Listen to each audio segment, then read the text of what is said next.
മലബാറിലെ ഒരു സാഹചര്യം എന്താണെന്ന് മുഹമ്മദ് അസ്ലം നോക്കും. അസ്ലം, എന്താണ് ഇവിടെ വലിയ രീതിയിലുള്ള ഒരു മുന്നേറ്റത്തിന് UDF-നെ സഹായിച്ചിട്ടുള്ളത്?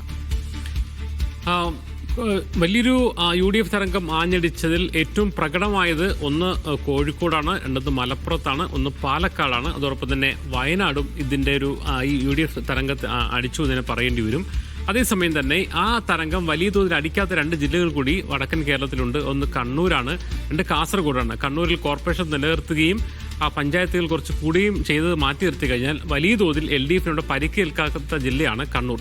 സമാനമായ രീതിയിൽ തന്നെ കാസർഗോഡ് ജില്ലാ പഞ്ചായത്ത് ഇത്തവണ പിടിക്കും. ഈ ഒരു തരംഗത്തിൽ പോലും കാസർഗോഡ് ജില്ലാ പഞ്ചായത്ത് തിരികെ പിടിക്കാൻ UDF-ന് കഴിഞ്ഞില്ല എന്നുള്ളതും നമ്മൾ ശ്രദ്ധിക്കേണ്ട ഒരു കാര്യമാണ്. എന്ന് പറഞ്ഞാൽ കാസർഗോഡും കണ്ണൂരും ഈ വലിയ തോതിലുണ്ടായ UDF തരംഗത്തിനെ മുതലാക്കാൻ കഴിയാത്ത ജില്ലകളാണെന്നുള്ളത് നമ്മളത് പറഞ്ഞു വെക്കുന്നു. രണ്ടാമത്തെ പ്രധാനപ്പെട്ട അതാണ് ഒരു കാര്യം. രണ്ടാമത്തെ കാര്യം എന്ന് പറയുന്നത് ഈ ജില്ലകളിൽ പ്രത്യേകിച്ച് കോഴിക്കോടും അതുപോലെ തന്നെ മലപ്പുറത്തും പാലക്കാടും വയനാടും അവിടെ ഈ ഒരു തരംഗത്തെ അല്ലെങ്കിൽ ഭരണവിരുദ്ധ തരംഗവും അതോടൊപ്പം തന്നെ ശബരിമല സ്വർണ്ണക്കൊള്ള ഉൾപ്പെടെയുള്ള പ്രശ്നങ്ങൾ, ന്യൂനപക്ഷങ്ങളുമായി ബന്ധപ്പെട്ട ആശങ്കകൾ, പ്രത്യേകിച്ച് സർക്കാരിനോട്, പോലീസിനോട്, PMC ഉൾപ്പെടെയുള്ള മറ്റു കാര്യങ്ങളോട്, ജമാഅത്ത് ഇസ്ലാമി ഉൾപ്പെടെ വിവാദങ്ങൾ ഉയർത്തി വരുന്ന ഒരു രാഷ്ട്രീയത്തോട് ഇതിനോടുള്ള എതിർപ്പ്, ഇതിന് കൃത്യമായി തന്നെ താഴെത്തട്ടിലെത്തിക്കാൻ സംഘടനാ സംവിധാനങ്ങളും നേതാക്കളും കൃത്യമായി വർക്ക് ചെയ്ത ജില്ലകളിൽ അതിൻ്റെ പ്രതിഫലനം ഉണ്ടായി എന്നുള്ളതാണ് വസ്തുത.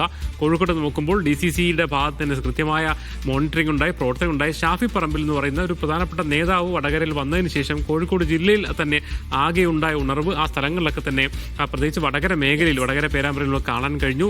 40-50 വർഷം CPM. എന്തായാലും ഇന്നത്തെ ജയം, ഇന്നത്തെ ദിവസം UDF-നുള്ളതാണ്. ടീം UDF-നാണ് എല്ലാ തരത്തിലുള്ള അഭിനന്ദനം അർഹിക്കുന്നതെന്നാണ് പ്രതിപക്ഷ നേതാവ് പറഞ്ഞത്. എന്തായാലും UDF-ന് വലിയ ആത്മവിശ്വാസം നൽകുന്നത് തന്നെയാണ് തദ്ദേശ തെരഞ്ഞെടുപ്പ് ഫലം എന്നതിൽ സംശയമില്ല. മുഹമ്മദ് അസ്ലമാണ് വിവരങ്ങൾ നൽകിയത്.